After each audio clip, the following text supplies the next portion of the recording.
எல்லாருக்கும் வணக்கம். நான் ஓம் பிரகாஷ் பேசுகிறேன்.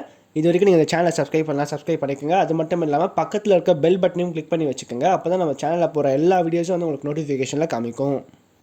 மேலும் வீடியோக்குள்ளே போகிறது முன்னாடி பார்த்தீங்கன்னா உங்கள் ஜாதகத்தை பற்றியோ அல்லது வந்து பார்த்தீங்கன்னா ஜோதிடத்தை பற்றியோ உங்களுக்கு ஏதாவது கேள்வியோ சந்தேகம் இருந்துச்சுன்னா கீழே கமெண்ட் பாக்ஸில் கமெண்ட் பண்ணுங்கள். குறிப்பாக நீங்கள் கமெண்ட் பண்ணும்போது பார்த்தீங்கன்னா உங்கள் பிறந்த தேதி, பிறந்த நேரம், பிறந்த இடம் குறிப்பிட்டு உங்கள் கேள்விகளோடு கமெண்ட் பண்ணுங்கள். நிச்சயமாக எல்லா கமெண்ட்ஸ்க்கும் நான் ரிப்ளை பண்ணுறேங்க. இந்த வீடியோவில் நம்ம என்ன பார்க்க போகிறோம் அப்படின்னா, மிதுன ராசியில் பிறந்தவங்களுக்கு 2024ஆம் ஆண்டு செப்டம்பர் மாத ராசி பலன்களை பற்றி பார்க்க போகிறோம். ஸோ இந்த காலகட்டம் செப்டம்பர் மாதம் நிச்சயமாக உங்களோட வாழ்க்கையில் மாற்றங்களை கொடுக்க போது, புதிய புதிய ஏற்றங்களுக்கான ஒரு விதையை நீங்கள் விதைக்க போகிறீங்க அப்படின்னு சொல்லலாம். சரி, வாங்க இப்போ வீடியோக்குள்ளே போகலாம். மிதுன ராசி அதிபதி யாருன்னு பார்த்தீங்கன்னா புதன். மிதுன ராசி காலபுருஷனுக்கு 3வது ராசியாக வருதுங்க. நட்சத்திரங்களை பொறுத்த வரைக்கும் மிதுன ராசியில் மிருகசீரிஷம், திருவாதிரை, அப்புறம் புனர்பூசம் நட்சத்திரங்களை கொண்டுள்ள ஒரு ராசி தாங்க இந்த மிதுன ராசி. மிதுன ராசியை பொறுத்த வரைக்கும் இந்த காலகட்டம் எப்படி இருக்கும்? அதாவது ராசிக்குள்ள லாபாதின்னு சொல்லப்படக்கூடிய செவ்வாய் ராசிக்குள்ளே உட்காந்துருக்கார். இந்த மாதிரி செகண்ட் ஹாஃபில் ராசிக்கு 4ஆம் இடத்துல சூரியனும் புதனும் சேர்ந்து ராசிக்கு 4ஆம் இடத்துல உட்கார போகிறாங்க.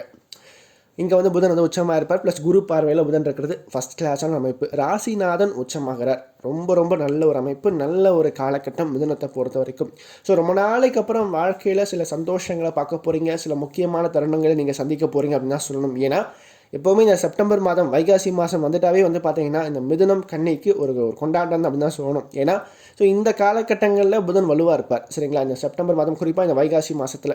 ஸோ அப்படி இருக்கும்போது இந்த டைம் வந்து பார்த்தீங்கன்னா ரொம்ப நல்ல ஒரு டைம் அப்படின்னே சொல்லுவோம். ராசிக்குள்ளே செவ்வாய் இருக்கும், ரொம்ப பிரிஸ்காக இருப்பீங்க, ரொம்ப ஆக்டிவாக இருப்பீங்க, சுறுசுறுப்பாக இருப்பீங்க. எல்லா விஷயத்தையும் வந்து பார்த்திங்கன்னா ஒரு முழு மூச்சோடு இறங்கி அதில் ஜெயிச்சு காமிப்பீங்க அப்படின்னு சொல்லலாம். ஸோ உங்களை வந்து எந்த ஒரு சவால்களை கொடுத்தாலும், எந்த ஒரு சவால்கள் உங்களை தேடி வந்தாலும் அதில் வெற்றி கொள்ளக்கூடிய ஒரு காலகட்டமாக இந்த காலகட்டம் உங்களோட வாழ்க்கையில் இருக்கும். ஸோ கடந்த காலங்கள் நிறைய வந்து போராட்டங்களை பார்த்துட்டீங்க, நிறைய வந்து அனுபவங்களை கற்றுக்கிட்டீங்க. வாழ்க்கைனா இதுதான் அப்படின்னு சொல்லிட்டு நிறைய கற்றுக்கிட்டு இருந்திருப்பீங்க. ஸோ அதை வச்சு இப்போ நீங்கள் வந்து அடுத்த கட்டத்துக்கு போகிறதுக்கான நிறைய விஷயங்களை இந்த செவ்வாய் மூலமாக ஏற்படுத்தி கொடுக்க அப்படின்னு சொல்லலாம். அது மட்டும் இல்லாமல் 11ஆம் அதிபதி ராசிக்குள்ளே உட்காந்துருக்கிறது ரொம்ப நல்ல அமைப்பு. பணம் உங்களை தேடி வரும், வருமானம் உங்களை தேடி வரும். நீங்கள் சும்மா இருந்தாலும் ஏதோ ஒரு வேலை காசு வந்து யாரோ ஒருத்தர் மூலமாக இந்தாம்பா வச்சுக்கப்பான்னு சொல்லிட்டு வந்து கொடுத்துட்டு போவாங்க. ஸோ அப்படிப்பட்ட ஒரு தன்மையில் 11ஆம் அதிபதி ராசிக்குள்ளே இருக்கனால கண்டிப்பாக வருமானம் நல்லாயிருக்கும். தொழில் ரீதியாக நல்ல ஒரு முன்னேற்றங்களை உண்டு பண்ணி கொடுக்கும். ஏன்னா 10ல் ராகு இருக்கிறனால எப்படியாச்சும் நல்ல ஒரு வேலை கிடச்சிரும். அப்போ வேலை இல்லாமல் அல்லது வேலை தேடிட்டு இருக்கிறவங்களுக்கு இந்த காலகட்டத்தை பொறுத்த வரைக்கும் நிச்சயமாக நல்ல ஒரு வாய்ப்புகள், நல்ல ஒரு அதிர்ஷ்டகரமான ஒரு ஏற்றங்களை உண்டு பண்ணி கொடுக்கும் அப்படின்னு சொல்லலாம். இந்த டைமை பொறுத்த வரைக்கும் வேலைக்காக முயற்சி பண்ணுறவங்க தாராளமாக நீங்கள் முயற்சி பண்ணலாங்க. கண்டிப்பாக நல்ல சம்பளத்தோட நல்ல ஒரு உத்தியோகம் கிடைக்கும். இந்த டைமை பொறுத்த வரைக்கும் முயற்சி பண்ணுங்க, கண்டிப்பாக வாய்ப்பு இருக்குது.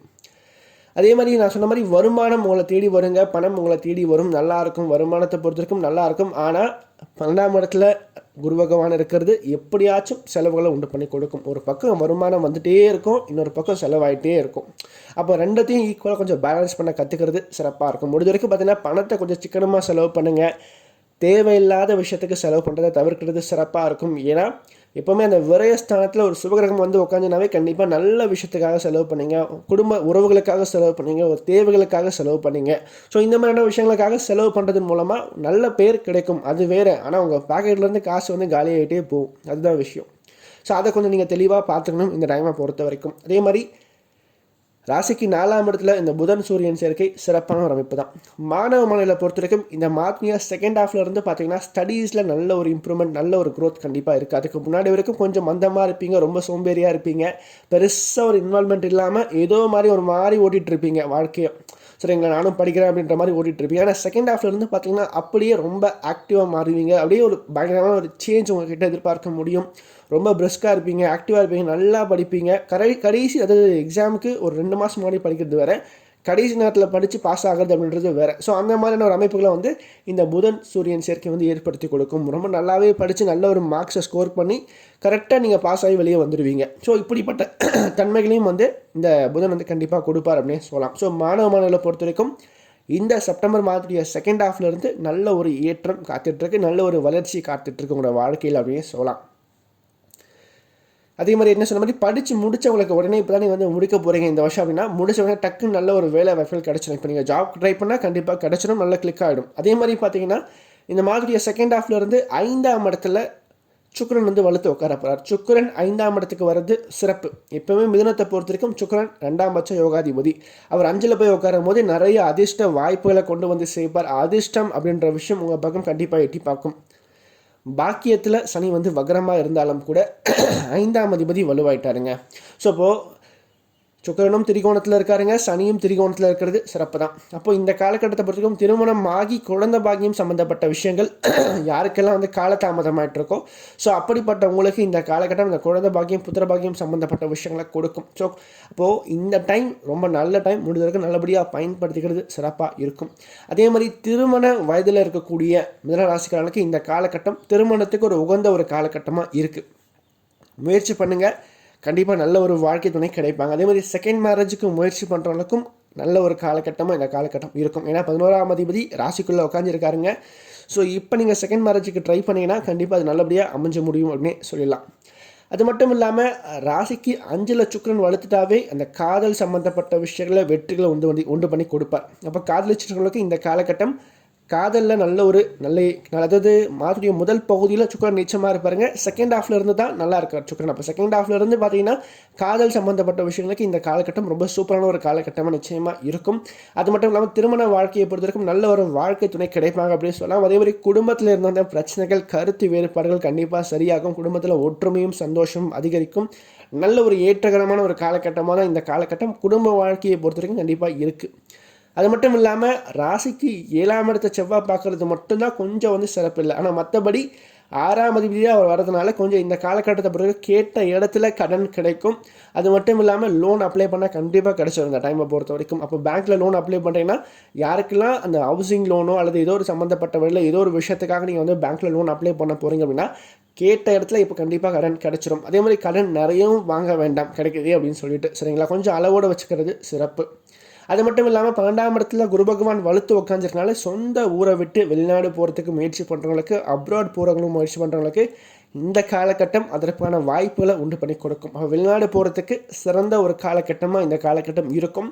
பயணங்களால் நல்ல ஒரு ஏற்றம், நிறைய அனுகூலங்களை பார்க்க போகிறீங்க. குறிப்பாக வேலை நிமித்தமாக நல்ல ஒரு பயணங்கள் மூலமாக வருமானத்தை பார்க்க போகிறீங்க அப்படின்னு சொல்லலாம். அதே மாதிரி இந்த காலகட்டத்தை பிறகு குடும்பத்தோடு கொஞ்சம் சுற்றுலா மாதிரி போயிட்டு வருது, ஃபேமிலிக்காக கொஞ்சம் டைம் ஸ்பெண்ட் பண்ணுறது, ஸோ இந்த மாதிரியான விஷயங்களுக்காக கொஞ்சம் நீங்கள் பணத்தை செலவு பண்ணக்கூடிய ஒரு காலகட்டமாகவும் இந்த காலகட்டம் இருக்கும். அதே மாதிரி 4ஆம் இடம் வலுவாக இருக்குங்க. 4ஆம் இடம் வலுத்துட்டாவே அது மட்டும் இல்லாமல் 3ஆவதுன்னு சொல்லப்படக்கூடிய சூரியனோடு சேர்ந்திருக்கார் இந்த புதன். அப்போது உங்களோட முயற்சிகள் கண்டிப்பாக வெற்றி பெறும். எத்தகைய முயற்சிகள்?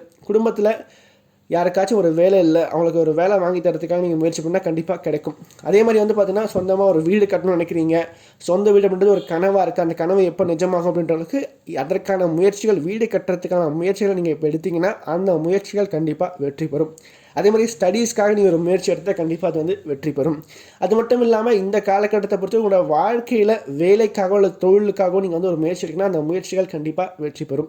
ஸோ இப்படிப்பட்ட வகையில் முக்கியமான விஷயங்கள் ஏதாவது நீங்கள் வந்து முயற்சி பண்ணும்போது அந்த முயற்சிகள் இந்த மாதம் உங்களுக்கு பலிதமாகும், கை கொடுக்கும் அப்படின்னு சொல்லலாம். அதுக்கடுத்து சந்திராஷ்டம நாட்டில் பொறுத்த வரைக்கும் இந்த செப்டம்பர் மாதம் பார்த்திங்கன்னா செப்டம்பர் மாதம் 14ஆம் தேதி விடியற் காலை 3:30 மணி முதல் செப்டம்பர் மாதம் 16ஆம் தேதி மாலை 5:50 வரைக்கும் சந்திராஷ்டமம் இருக்கேன். இந்த காலகட்டங்களில் சந்திரன் வந்து உங்கள் ராசிக்கு 8ஆம் இடத்துல போய் மறைவாருங்க. எப்பவுமே 8ஆம் இடத்துல போய் சந்திரன் மறையும் போது என்ன ஆகுனா மனக்குழப்பங்கள் அப்படின்ற விஷயம் கொஞ்சம் அதிகமாக எட்டி பார்க்கும். தேவையற்ற விஷயம் நினச்சி கவலைப்பட்டுருப்பீங்க, நடக்க போகிறதில்ல, அத்தகைய விஷயங்கள் நடந்துருமோன்னு சொல்லிட்டு அப்படியே மனசை போட்டு குழப்பிட்டு இருப்பீங்க. எப்பயோ நடந்த ஒரு விஷயத்தை நினச்சி இப்போ நினச்சி கவலைப்பட்டுட்டு இருப்பீங்க. ஸோ இந்த மாதிரியான விஷயங்களெல்லாம் இந்த சந்திரன் வந்து செய்வார், மனசை கெடுப்பார், மனசை வந்து ஒரு குழப்பத்துக்கு உள்ளாக்குவார் இந்த சந்திரன். அதே மாதிரி வேலை செய்கிறதுலையும் சரிங்க, குடும்பத்துலையும் சரிங்க, இந்த நாட்களில் எப்பவுமே 8ஆம் இடத்துல மறைந்து 2ஆம் இடத்தை பார்ப்பார் சந்திரன். ஸோ அப்படி இருக்கும்போது கொஞ்சம் குடும்பத்தில் குழப்பங்கள், சலசலப்புகள் இருக்கும், கருத்து வேறுபாடுகள் இருக்கும். கொஞ்சம் நீங்கள் விட்டு கொடுத்து அனுசரித்து போயிட்டீங்கன்னா வாழ்க்கை சிறப்பாக இருக்கும். இந்த காலகட்டத்தை பொறுத்த வரைக்கும் கொஞ்சம் பொறுமை, நிதானத்தை அதிகமாக நீங்கள் கையாளணும் இந்த நாட்களில். அதே மாதிரி இந்த நாட்களில் பார்த்தீங்கன்னா சிவ வழிபாடு செய்யலாம். அருகில் ஏதாவது சிவன் கோயில் இருந்தால் அந்த சிவன் கோயிலுக்கு போயிட்டு சுவாமிக்கு அபிஷேகம் செஞ்சுட்டு வரலாம். அல்லது கொஞ்சம் நேரம் அமைதியாக நிதானமாக ஒரு 50 மினிட்ஸ் அல்லது வந்து பார்த்திங்கன்னா ஒரு மணி நேரம் கோயிலில் இருந்துட்டு நீங்கள் கொஞ்சம் நேரம் நிதானமாக தியானம் கூட பண்ணிவிட்டு நீங்கள் வர்றது கண்டிப்பாக மனசுக்கு நிம்மதியை கொடுக்கும், சந்தோஷத்தை கொடுக்கும், ஒரு ஏற்றத்தை கண்டிப்பாக கொடுக்கும் வாழ்க்கையில்.